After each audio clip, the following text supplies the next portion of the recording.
Que bom estar com você mais uma vez. Chegamos à lição de número 7 da nossa discussão dentro do livro de Gênesis, melhor dizendo.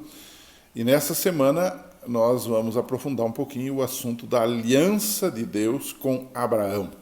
Será um breve estudo sobre a aliança de Deus com esse homem que é considerado o pai da fé. E esta aliança com Abraão, quando a gente estuda, a gente percebe algumas lições práticas, algumas realidades sobre a questão da aliança, né? A primeira realidade, que inclusive está na descrição abaixo aí do seu vídeo, isso está escrito ali, você pode aproveitar isso para fazer um esboço da sua lição. A primeira realidade que nós descobrimos aqui é que toda aliança é baseada na fé.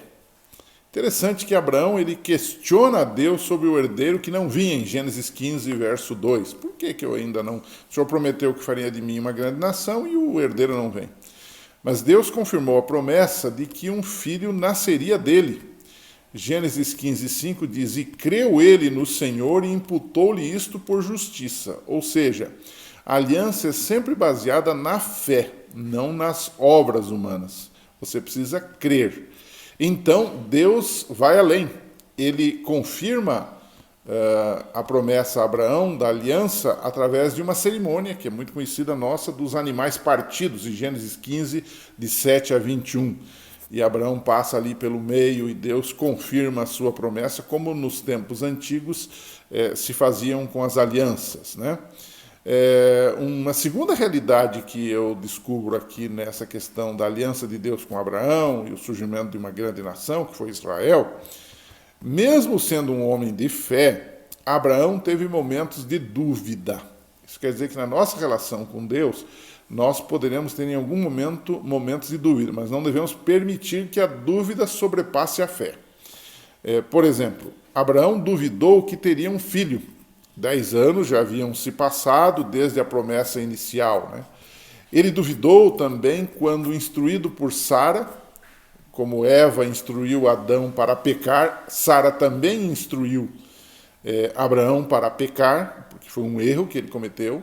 Ele fez algo não aprovado por Deus, não direcionado por Deus, e ele toma Agar por esposa para tentar dar uma ajudinha para Deus, que de repente o filho de Agar, que era uma serva, poderia ser o filho da promessa, e na verdade não era, Deus não queria isto, né? O pai da fé, nesse caso, age como alguém que acha que se salva pelas obras. Aqui o grande problema da salvação pelas obras. A salvação pelas obras, nesse ponto, eu sempre acho que a minha parte é mais importante que a parte de Deus, o que é um ledo engano, né? Terceira realidade da questão da aliança, que estudamos nesta semana, aliança de Deus com Abraão, na aliança com Abraão, aparece a circuncisão como um sinal. Em Gênesis 17, Deus estabelece a circuncisão como um sinal da aliança com Abraão. Com a circuncisão, o próprio nome de Abraão, que era pai exaltado, foi mudado para Abraão, que é pai de muitas nações, ou seja, ele fez jus ao nome a partir dali, né? E aí a discussão sobre o porquê que Deus instituiu a circuncisão, qual é o significado da circuncisão, é muito vasta, né? Mas ela envolve alguns aspectos que poderiam ser considerados aqui. Primeiro, ela envolve derramamento de sangue, porque é o corte do prepúcio, né? E isso pode indicar sacrifício, né? O sacrifício que se fazia já lá no antigo santuário, né? O derramamento de sangue para a remissão. Talvez seja isto. Não há, assim, uma palavra bíblica exata sobre isto, né? Ela também, a questão da circuncisão, envolve um membro do corpo do homem que envolve a perpetuação ou a continuidade da espécie humana. A semente está ali, né? Ou passa por ali, né? Então, isso pode, segundo alguns autores, lembrar a profecia de salvação através da semente da mulher. Lembra de Gênesis 3,15, quando Adão pecou e Deus disse que ia sair a semente da mulher, ia bater, esmagar a cabeça da serpente, e essa semente, logicamente, representa o próprio Jesus, que viria como descendente da mulher. Então, em resumo, embora o rito da circuncisão fosse realizado com mãos, seu significado e valor repousavam no seu valor, digamos, intrínseco. Esse rito da circuncisão foi designado como um sinal externo de um estado de fé e graça. Por meio dele, Abraão indicou sua crença de que ele não era ele, mas Deus que tinha vindo e que lhe dava vida e podia dar vida aos outros também, né? Nós, cristãos, logicamente não nos circuncidamos, mas o que temos hoje é que o batismo, que é um sinal exterior da nossa fé, uma demonstração pública da nossa fé, substitui a circuncisão. E nós deduzimos isso a partir de alguns textos bíblicos, entre eles Colossenses 2, versos 11 e 12. Ok?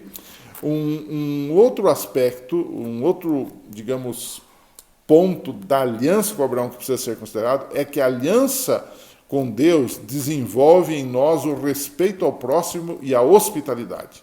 Quando você vai, por exemplo, para Gênesis 18, o Abraão, que era aquele homem que estava em aliança com Deus, numa determinada tarde ele descansava à entrada da sua tenda, ali no calor do dia, e aparecem ali alguns representantes, né, e o visitam, né, e ele entende que essa visita não era meramente humana, era uma visita divina, era uma antecipação da própria primeira vinda de Cristo, que veio a este mundo para nos salvar. Ou seja, Abraão consegue entender que ali estava não seres humanos, mas o próprio Deus estava ali através de Jesus, né? É interessante que Abraão chamou um dos visitantes em Gênesis 18 de Adonai. Adonai é um nome para Deus, Senhor meu, né? E o mais interessante ainda é que ele demonstra isto de forma prática, servindo a eles uma lauta refeição. Ele mostrou hospitalidade, ou seja, as pessoas que estão em aliança com Deus são pessoas educadas, são pessoas simpáticas, são pessoas hospitaleiras, né? Mostrar hospitalidade, respeito e atenção aos desconhecidos é um dever religioso. Tanto é que em Mateus 25, quando você lê sobre Jesus e ele fala do tempo do fim, e ele fala da sua volta, ele diz que no dia da sua vinda ele vai reconhecer pessoas. E como ele vai reconhecer? Pessoas que foram hospitaleiras, pessoas que deram de comer aos famintos, pessoas que deram abrigo para os que estavam passando frio, que visitaram pessoas na prisão. Ou seja, Mateus 25, 35 a 40 esboça essa questão de que aqueles que estão numa aliança com Deus são boas pessoas, são bondosas. Isso é muito significativo no tempo que nós vivemos. A gente dá muita importância para uma porção de detalhes da religião, o que não é errado, mas a gente esquece às vezes do amor, da misericórdia e da fé. Por último, a aliança com Deus nos leva a interceder pelos outros. Depois de reafirmar a promessa de um filho para Abraão, Deus lhe conta sobre os pecados e conta a destruição de Sodoma. Havia uma relação muito íntima de Deus com Abraão. Gênesis 18, verso 17. E então Abraão ousadamente resolve interceder por Sodoma. É aquele clássico texto que nós conhecemos. Lá se tivessem 50, 100, 10 pessoas, né, o Senhor não faria isto, né? Mas no fim, o que aconteceu é que não havia o quórum necessário para que Deus não fizesse a destruição de Sodoma. Deus salvou Ló e as suas filhas, né? Quase a metade do mínimo dos 10 propostos por Abraão para que a cidade não fosse destruída.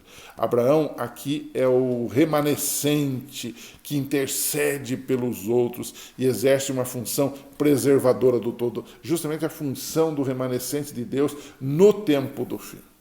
Muito interessante essa lição, são vários aspectos, você pode, daqui a pouco, de acordo com a sua realidade, com a sua unidade da escola sabatina, enfatizar mais algum ponto e deixar um pouco o outro, mas o importante é que você tem vários pontos, vários ângulos dessa relação de Deus com Abraão através da aliança, né? E para a gente terminar, uma pergunta fácil, mas ao mesmo tempo boa para a gente poder discutir na classe. Embora o o pai da fé, Abraão, teve momentos de dúvida e de vacilo também, o que nós aprendemos com Abraão? Deixe seus alunos falarem um pouquinho, com certeza eles terão muitas boas respostas para esta questão, ok?